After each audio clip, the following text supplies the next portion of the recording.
Persian coward!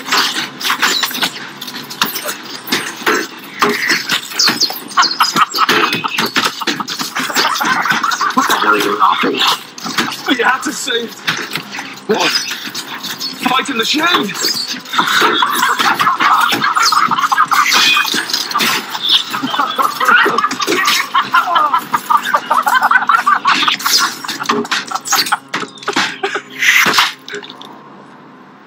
Recover!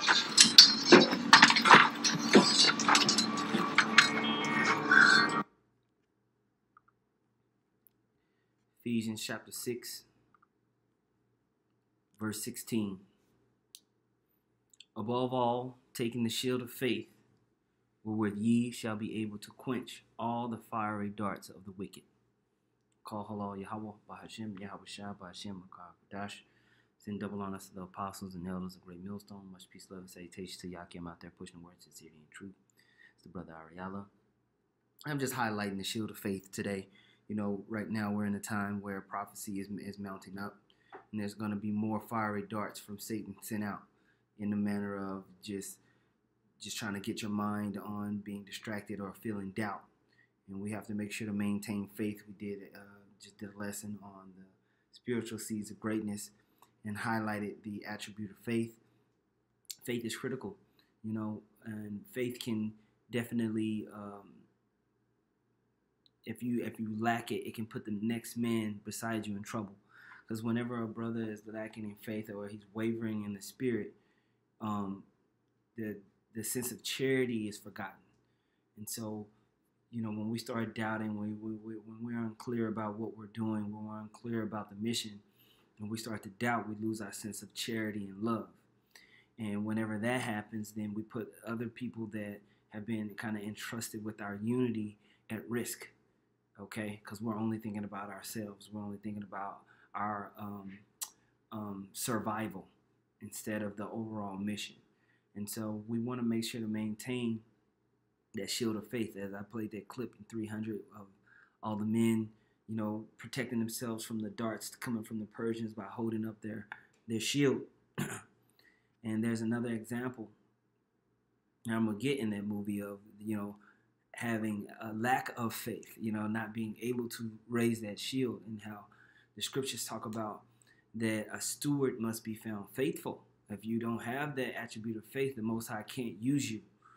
Also, it talks about us being able to cleave unto the Lord with faith, you know. And so I want to read this real quick in the book of Romans. Romans chapter 12, verse 9, it said, let love be without dissimulation. Abhor that which is evil, cleave to that which is good. When you read in the book of Sirach 25, it talks about we cleave unto the Lord through faith. All right, so let our love be without any type of dissimulation.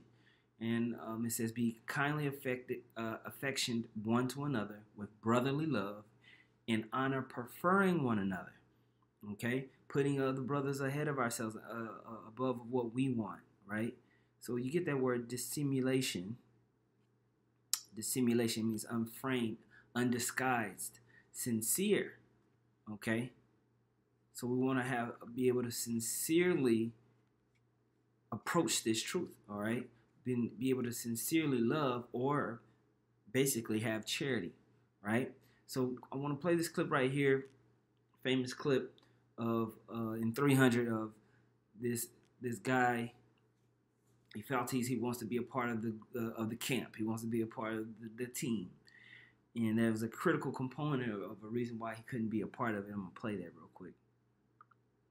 My mother's love led my parents to flee Sparta, lest I be discarded. Your shield and armor. My father, sir, I beg you, bold king, to permit me to redeem my father's name by serving you in combat. My father trained me to feel no fear, to make spear and shield and sword as much a part of me as my own beating heart. I will earn my father's armor, noble king, by serving you in the battle.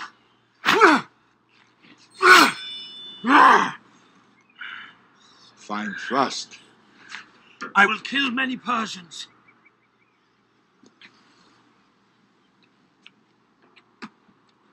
Raise your shield. Sire. Raise your shield as high as you can.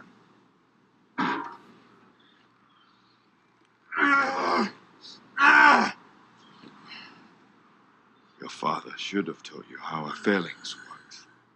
We fight as a single, impenetrable unit. That is the source of our strength. Each Spartan protects the man to his left, thigh to neck, with his shield. A single weak spot, and the phalanx shatters. So the phalanx is a military formation that the Spartans utilized in battle. And a critical component of that phalanx formation was the usage of the shield. Each man was responsible for being able to hold the strength of the formation by being able to raise their shield to protect not only themselves, but the next man. And in like manner, I'm utilizing this for brothers' understanding of faith. You know, our faith and our walk and building upon it. You know, if a person is within our ranks that is found with lacking in faith, they can be a sore spot for that group, for everyone. So it's important for all of us to come mightily with faith. Thigh to neck, Ephialtes.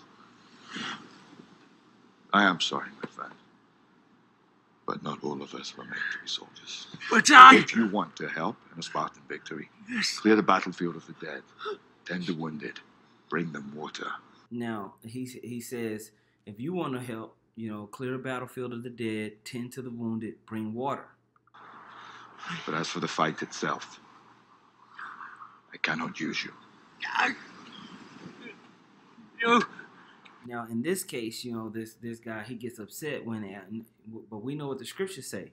For those that basically don't have their faith, but they do believe, you know, any man bringing a prophet, even a drink of water, shall receive a prophet's reward. Now, if he was humble enough to accept that mission, he could have been with the group, you know what I'm saying? And he could have received a soldier's reward by just helping out. And so I'll say this to those people who maybe can't raise their shield in faith, you know, the shield of faith, you know, at least do something, bring something to the table. Don't get mad, you know, and cast off this truth, you know, and cast off this way. But at the same time, what's being highlighted is how important the shield of faith is overall. Scripture says in Genesis, the 15th chapter, first verse, it says, after these things, the word of the Lord came unto Abram in a vision, saying, fear not, Abraham, I am thy shield and thy exceeding great reward. Okay? And Abraham said, Lord power, what wilt thou give me, seeing I go childless, and the steward of my house is Eliezer of Damascus? And you can go read the story of how the Most High blessed Abraham and everything like that. But, you know, the whole, the overarching message is that the Most High is our shield, but we cling unto that shield through faith. Through faith, we cling unto that, and it's super important because as we come as a unified group, and we're all emboldened and empowered through the Spirit and power of Yahweh Shem Yahushua, as we connect with each other, that magnifies the glory of the Most High, that magnifies His power within us, and we're able to do more. In the book of Leviticus 26:8, it says, and 5 of you shall chase 1,000, and 100 of you shall put 10,000 to flight, and your enemies shall fall before you by the sword. For I will have respect unto you, and make you fruitful, and multiply you, and establish my covenant with you. Okay? And so it says, 5 shall chase 100, and 100 shall put 10,000 to flight. And I'll close off with this last little excerpt, you know, of them actually utilizing this phalanx formation to fight off the Persians, which it was a small group of 300 Spartans, and we, you know, fighting this huge army of Persian warriors. But because they were unified, because they held formation, they understood each man came with his proper duty, what was given to him. Let's see what happens. This is where we hold them! This is where we fight! This is where they die! And these shields, boys! Remember this day, man, for it will be yours for all time.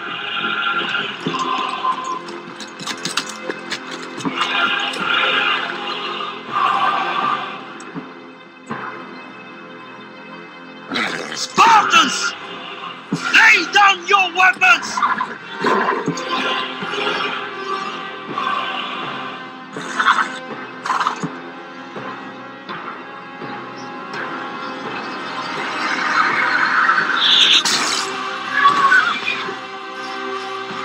Persian!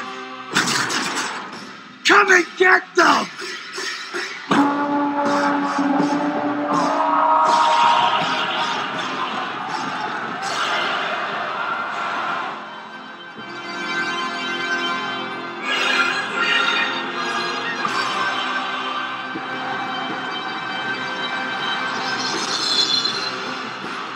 Hold! Give them nothing, but take from them everything! Stay!